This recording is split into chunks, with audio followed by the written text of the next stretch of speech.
All right, today we're going to put together a Lasko fan and try to keep ourselves cool.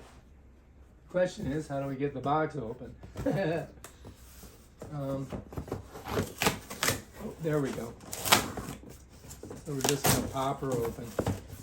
It shouldn't be too hard. All right. Here we go.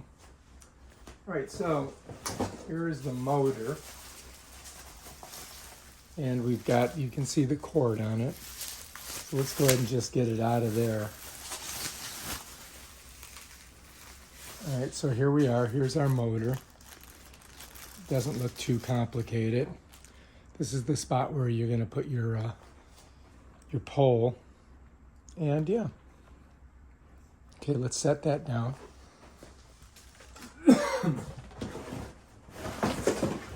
Here's the fan blade, right? Put that there.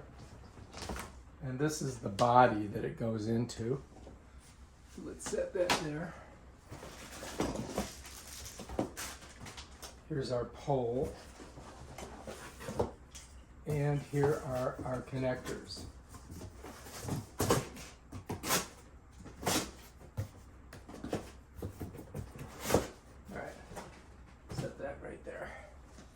Okay, and of course you've got instructions. Who needs those? That is the base, so we'll set that down there. Right now we just got to put all this stuff together. What do you guys think?